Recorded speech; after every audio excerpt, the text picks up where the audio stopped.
Cipher की ज़मानत फर्द जुर्म वाला मामला वो भी आ गया, बड़ा इंपॉर्टेंट मैटर। जी। एक तो उन्होंने कहा कि इंडाइटमेंट जो है वो चार्ज फ्रेम है वो गलत हुआ, डिफेक्ट है, और दूसरा बेल है मैटर, ये इमरान खान साहब की। इसमें तब्दीली ये है कि जो चार्ज वाले हैं उसमें हामिद खान साहब को वकील की। हामिद खान साहब आपको भी पता है जब जस्टिस काजी फैसल के खिलाफ प्रेसिडेंशियल रेफरेंस आया तो जो बार थी, सुप्रीम कोर्ट बार और मुख्तलिफ, उनमें वकील थे जस्टिस काजी फैसल के हक में थे और पीटीआई रजीम के सख्त मुखालिफ थे कि जी ये इन्होंने किया क्या। अब हामिद खान है ड्राइविंग सीट और उनकी मुलाकात भी हुई इमरान खान साहब से, तो अच्छी स्ट्रेटजी है। मेरा ख्याल है कि थोड़ा सा ये अपने जो ट्रोलिंग है ये स्ट्रेटजी करेंगे तो तभी मामलात होंगे। देखें, हर कोई बात ये है कि मेरे ख्याल में जजेस को फिर भी इन मामलात में नहीं आना चाहिए। जजेस को तो अपनी हिस्ट्री बनानी है ना, अपनी लेगेसी बनानी है। उनको ये नहीं देखना कि इस टाइम पे क्या हो रहा है। आपने कई दफ़ा देखा कि जस्टिस अतर मिनल्लाह के खिलाफ कभी नून लीग हो गई, कभी पीटीआई आ गई। उन्होंने सर्टन एक प्रिंसिपल बनाया कि ये सिविल लिबर्टीज़ में ये जो है वो चीज़ें हैं जिनमें लोगों को रिलीफ मिलना चाहिए, चाहे वो शहबाज गिल था, चाहे नून लीग के लोग थे, सबको मिले।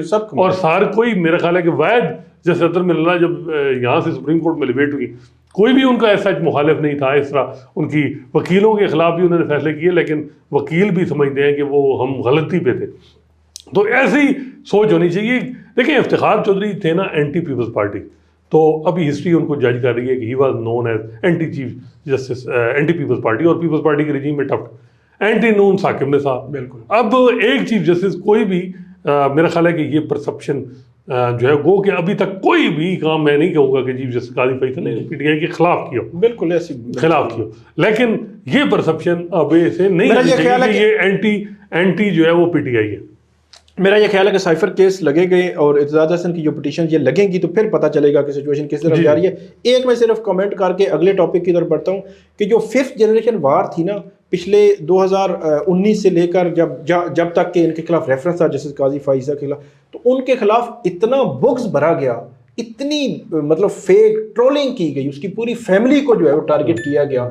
अब जस्टिस काजी फैसल चीफ जस्टिस हैं, हम उन पे तनकीद भी कर रहे हैं, लेकिन जो उनके साथ हुआ वो जुल्म था। अब जो ट्रोलिंग उस वक्त हुई वो असल में वो जो सारी ट्रोलिंग है ना, आज भी उन लोगों के, इसलिए आज भी वो लोग उसी तरह ही बात कर रहे होते हैं। तो बड़ा अनफॉर्चुनेट है, इस पे उनको नज़रसानी करनी चाहिए। अच्छा, अगले टॉपिक की तरफ हम बढ़ते हैं। ये फैज़ हमीद वाला मुशर्रफ केस जो है, जनरल मुशर्रफ का केस 2019 के बाद अब टेकअप हुआ है। जो चीफ जस्टिस वकार सेठ थे, उन्होंने बड़ा जो है वो फैसला दिया था, उस पर तनकीद भी आई, बल्कि पीटीआई जो है सबसे आगे गवर्नमेंट में थी और बड़ा मतलब सूरत हाल बनी, और उसके बाद वो मतलब चले गए इस दुनिया से। जस्टिस मज़ाहिर अली अकबर नकवी, उन्होंने खुसूसी अदालत ही उड़ा दी। अब आप बताएं कि किस वजह से सुप्रीम कोर्ट ने ये केस फिक्स किया है और क्या किसी लॉजिकल एंड तक पहुँचाना चाहते हैं ये? देखें, बात यह है कि इसके मकासद, एक तो लाहौर हाई कोर्ट का जो फैसला था वो जस्टिस मज़ाहिर अली अकबर नकवी थे। ठीक। अब जस्टिस मज़ाहिर ने कल लास्ट डेट है, मे भी जवाब जमा करा दिया हो शोकाज। ठीक। अब या आज कल करा दें। ठीक। उनको 10 नवंबर तक जवाब जमा कराना है शोकाज जो उनको जारी हुआ है मुख्तलिफ चार्जेस।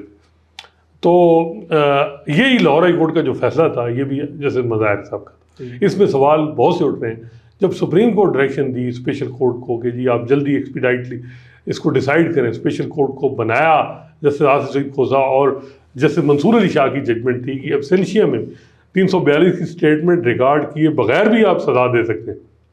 तो क्या इन हालात में लाहौर हाई कोर्ट या किसी और हाई कोर्ट को इंटरफेयर करना चाहिए था? मेरा ख्याल है कि सुप्रीम कोर्ट जब कॉग्निजेंस ले चुकी थी तो लाहौर हाई कोर्ट या किसी और हाई कोर्ट को इसमें नहीं आना चाहिए। अब लाहौर हाई कोर्ट ने फैसला दे दिया।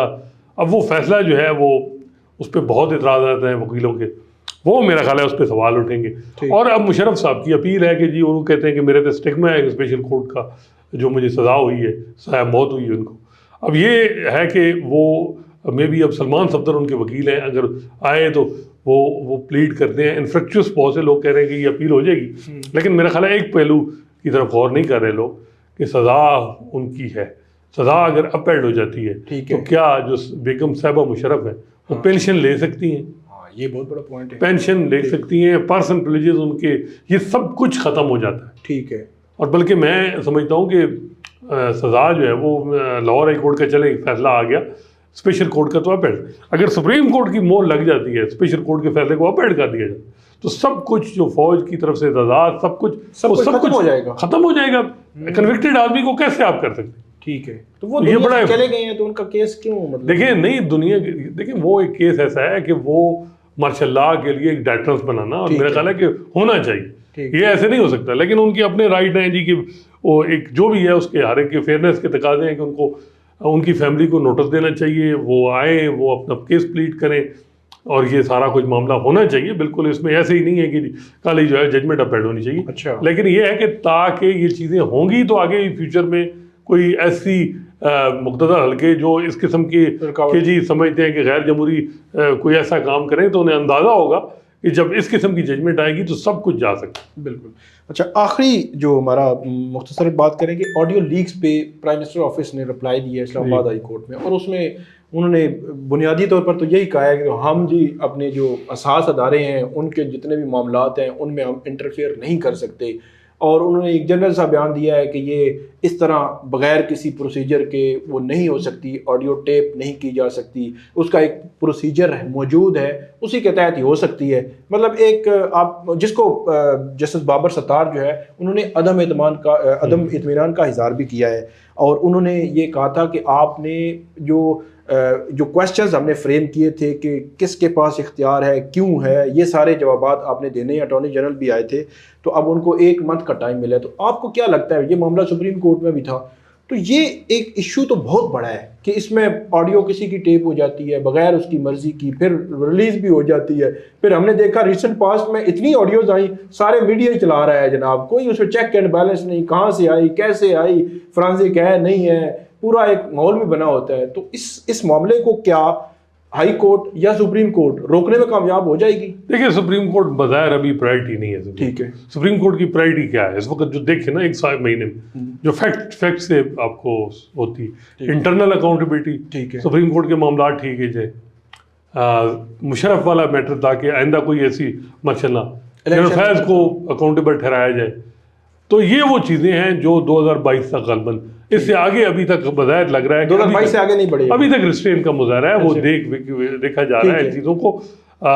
लेकिन ये एक चीज़ें हैं, ऑडियो लीक का मामला हो गया या जो और फिर कंप्लेन है, एक लेवल प्लेइंग फील्ड की बात हो रही है। अब लेवल प्लेइंग फील्ड का जो मामला है मेरे ख्याल में तो ये इलेक्शन कमीशन का काम है, ठीक है, लेकिन सुप्रीम कोर्ट हर बंदा देखता है कि चीफ जस्टिस काजी फैसला जो है वो इन चीज़ों में आए, इंटरफेयर करें, तो देखना होगा कि ये अगले 2-3 महीने वो क्या करते हैं। इसी तरह चीज़ें चलती हैं, और क्योंकि 8 फरवरी भी अभी, मतलब आज 9 नवंबर हो गई है, 9 दिसंबर, जनवरी और फरवरी, टाइम तो बहुत थोड़ा है। मतलब देखिए बात यह है कि आप कुछ नहीं करेंगे, फायदा नून लीग को होगा, किसी और को होगा। आपने तो 11 महीने बाद बाहर आपको लोगों ने यहाँ जज करना, बिल्कुल 11 महीने कि आपने क्या किया। ठीक है, इफ्तिखार चौधरी साहब ने नून लीग के लिए बड़ा कुछ किया, साकिब निसार ने पीटीआई के लिए किया, और दोनों के आई विटनेस मुझे पता है जो लोग उनको मिले हैं, ठीक है, ना नून लीग ने सदर बनाया और कुछ भी नहीं किया इफ्तिखार, और साकिब निसार साहब को इवन जो आर्बिट्रेशन के ना वो भी अजमत सईद को देते थे,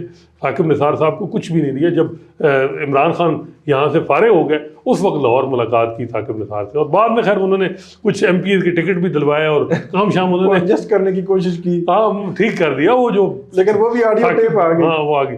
तो वो चीज़ें हैं, तो ये वो सारी चीज़ें हैं। मेरे ख्याल में अभी बड़ा टाइम है काजी साहब, और वो बड़े उनको उनकी नज़र होती है कि लोगों क्या सोच रहे हैं चीज़ों में हर लिहाज से, तो वो बैलेंस मेंटेन रख रहे हैं मेरा ख्याल है। क्योंकि अभी तक हम ये तो नहीं कह सकते कि सुप्रीम कोर्ट से एक जो जैसे सरदार तारिक साहब की तरफ से एक ऑब्जर्वेशन आई कि जी हर एक को कैसे ब्लैंकेट आर्डर हो गया, पेशावर हाई कोर्ट का आर्डर, उसका ये हुआ कि कोई पीटीआई के लोग गिरफ्तार होने शुरू हो गए, उसके बाद तो खुलेआम कोई गिरफ्तारियां हो रही हैं हर सूबे में, हाई कोर्ट पूछती ही नहीं है। जी वो कुछ चीज़ें हैं।